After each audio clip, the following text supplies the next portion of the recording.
Media మిత్రులకు జై భీమ్. ఈరోజు బహుజన్ సమాజ్ పార్టీ జిల్లా అధ్యక్షునిగా తెలంగాణలో జరుగుతున్నటువంటి విద్యా హక్కు చట్టం పైన ఈరోజు మనం మాట్లాడుకోవాల్సిన అవసరం ఉన్నది. ముఖ్యమంత్రి రేవంత్ రెడ్డి గారు ఈ తెలంగాణలో విద్యా వ్యవస్థను ఒక్కసారి మీరు పరిశీలించండి. మా బిడ్డలకు నాణ్యమైన విద్య అందలేక మా బిడ్డలు చదువుకోవటం లేదని మీకు హెచ్చరిస్తున్నాం. మీరు నిజంగానే పోయిన ప్రభుత్వాన్ని విద్యా వ్యవస్థను ధ్వంసం చేస్తున్నారని, నేనొస్తే విద్యా వ్యవస్థను బాగు చేస్తానని మీరు పోయిన ప్రభుత్వాన్ని ఖండించారు. మీరొచ్చి 2.5 సంవత్సరాలు గడుస్తూ ఉన్నది. ఇప్పటి వరకు విద్యా వ్యవస్థలో విద్యాశాఖ మంత్రి కూడా లేరు. సరే, విద్యాశాఖ మంత్రి లేరు, మీరే విద్యాశాఖ మంత్రి. మరి మా బిడ్డలకు చదువు ఎక్కడుంది? చదువు ఉందా? నిజంగానే చెప్పు. ఒకవేళ చదువు ఉన్నట్లయితే నీ మనమని ఎందుకు మరి గవర్నమెంట్ స్కూల్లో ఎందుకు నీ మనమని చదివిపియవు? ప్రైవేట్ స్కూల్లో ఎందుకు చదివిపిస్తావు? మీకు నిజంగానే సీమునెత్తురుంటే మా బిడ్డలు ఎక్కడ చదువుకుంటున్నారో మీ బిడ్డలు నాకు చదివిపియండి. ఎమ్మెల్యే బిడ్డలైనా సరే, ఎంపీల బిడ్డలైనా సరే, ఐపీఎస్ ఐఏఎస్ బిడ్డలు ఇక్కడున్నటువంటి మావు నగర్లో ఉన్నటువంటి కలెక్టర్ బిడ్డ కూడా, ఇక్కడున్నటువంటి మావు నగర్లో ఉన్నటువంటి టీచర్ల బిడ్డలు కూడా అందరూ ప్రభుత్వ బడుల్లో చదువుకుంటే అప్పుడు విద్యా వ్యవస్థకు రూపురేఖ అనేది వస్తుంది. మీరు ప్రైవేట్ స్కూళ్ళలో మీకు డబ్బులు ఉన్నవి, మీరు ప్రైవేట్ స్కూళ్ళల్లో మీరు ఏసీ రూముల్లో పిల్లలను చదివిపిస్తూ మా బిడ్డలు భూమి మీద చదువుతూ ఉంటే మాకు చదువు ఎక్కడి నుంచి వస్తుంది? మీరు ఆలోచించాలి. ఎందుకంటే నీవు కూడా పాలమూరు బిడ్డవని చెప్తుంటావు బాగా. మరి పాలమూరు బిడ్డలకు ఎందుకు చదువు రావద్దు? ఈ తెలంగాణలో ఉన్నటువంటి 33 జిల్లాల బిడ్డలకు ఎందుకు చదువు రావద్దు? మీ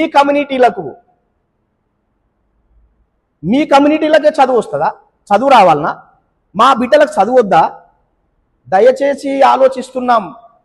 మీరు కనుక ఈ విద్యా వ్యవస్థను పట్టించుకోకపోతే బహుజన్ సమాజ్ పార్టీ మీ బడతం పడుతుంది. బాగా యాది పెట్టుకో. క్లియర్గా చెప్తున్నాం. బహుజన్ సమాజ్ పార్టీ రాష్ట్ర అధ్యక్షులు చాలా క్లియర్గా మీకు అర్థమయ్యేటట్లు చెప్తా ఉన్నాడు ఇబ్రాహిం శేఖర్ అన్న గారు. దయచేసి మీరు ఆలోచించాలి. విద్యా వ్యవస్థను ఎప్పుడైతే మీరు పట్టించుకుంటలేరో, విద్యా వ్యవస్థ ఎప్పుడైతే మీరు ధ్వంసం చేయాలనుకుంటున్నారో మేము ఊరుకునేదే లేదు. దయచేసి మీరు ఆలోచించుండయా. ఈ ప్రైవేటు విద్యా వ్యవస్థను ఎందుకు మీరు పెంచి పోషిస్తున్నారు? చూడండి, మా బిడ్డలకు చదువు కావాలని గవర్నమెంట్ స్కూల్ నుంచి ప్రైవేట్ స్కూళ్ళు వేస్తే అక్కడ ఫీజులు మోతమోగుతున్నాయి. దాన్ని పట్టించుకునే నాదుడు దొరకడు. ఎందుకు ఈ ప్రైవేటు యాజమాన్యాన్ని పెంచి పోషిస్తే మీకు డబ్బులు ఇస్తున్నారా? చెప్పండి. జిల్లా కలెక్టర్ గారు ఎందుకు దీని మీద దృష్టి పెడతలేరు? దయచేసి డిఓ గారు కూడా దీన్ని ప్రైవేటు యాజమాన్యాన్ని హెచ్చరించకపోతే మేము కలెక్టరు ఆఫీసు ముందలనే బహుజన్ సమాజ్ పార్టీ ధర్నా చేస్తుందని ఈ పత్రికా సోదరుల ముందల నేను విన్నవిస్తూ, విద్యా వ్యవస్థను మీరు పకడ్బందీగా చూడకపోతే ఖచ్చితంగా మేము ప్రశ్నిస్తాం. బహుజన్ సమాజ్ పార్టీ జిల్లా వ్యాప్తంగా మేము ధర్నాలకు, రాస్తారోకలకు మేము వెనకాడమని ఈ సభాముఖంగా తెలియపరుస్తూ జై భీమ్, జై భారత్. ఈరోజు మహబూబ్ నగర్ జిల్లాలో అంబేద్కర్ కళాభవన్లో విద్యా వ్యవస్థ పైన బహుజన్ సమాజ్ పార్టీ మహబూబ్ నగర్ వారు ఈరోజు ఒక ప్రెస్ మీట్ని కండక్ట్ చేయడం జరిగింది. ఈ ప్రెస్ మీట్ యొక్క ముఖ్య ఉద్దేశం ఏంటంటే విద్యా వ్యవస్థను ఎలా నిర్వీర్యం చేస్తున్నారు, విద్యా వ్యవస్థ మీద ఎలాంటి మనము స్టాండ్ తీసుకోవాలనేది బహుజన్ సమాజ్ విషయంలో జిల్లా అధ్యక్షులు దారా రామచంద్ర నాయక్ గారి ఆధ్వర్యంలో ఈ సమావేశంలో మేము విద్యా వ్యవస్థని ప్రకటబందీగా తెలంగాణ రాష్ట్రంలో అమలు చేయాలని మేము బహుజన్ సమాజ్ పార్టీ నుంచి మేము జిల్లా పార్టీ తరపు నుంచి మంత్రికి మేము విన్నవించుకుంటున్నాము. ఎందుకంటే ఈ ప్రారంభం దశలోనే విద్య అంటేనే ఒక ఉపాధికి అవకాశం.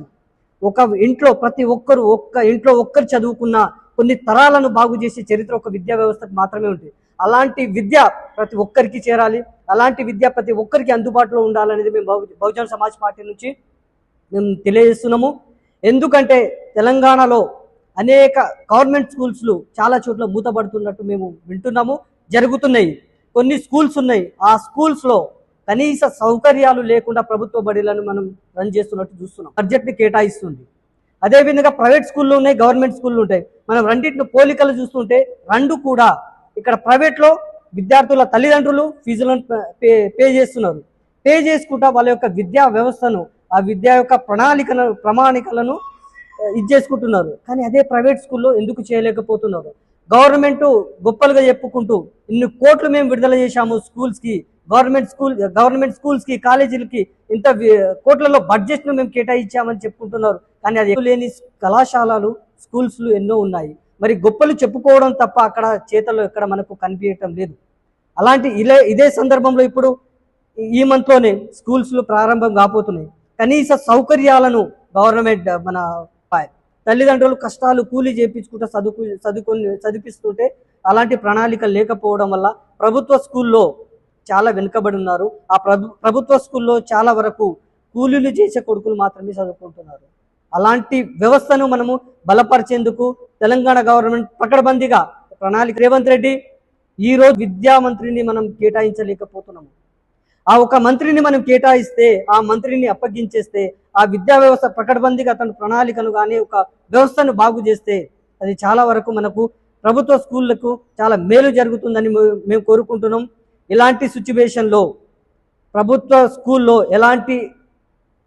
ఎలాంటి మనకు సౌకర్యాలు లేకపోతే బహుజన్ సమాజ్ పార్టీ నుంచి మేము ఖచ్చితంగా ఒక ప్రణాళికను సిద్ధం చేసి గవర్నమెంట్ మేము పకడ్బందీగా స్తంభింపజేసే శక్తి ఈ బహుజనులకు ఉంది. ఇదే విధంగా ఒక ప్రణాళికను తయారు చేసి గవర్నమెంట్ని పడగొడే సత్తా మన బీఎస్పీ, మన బహుజన్ సమాజ్ పార్టీకి ఉంది, బహుజనులకు ఉంది. తెలంగాణలో ప్రతి ఒక్కరూ బహుజనవాదులు మేలుకోవాలని నేను బలంగా కోరుకుంటున్నాను. జై హింద్.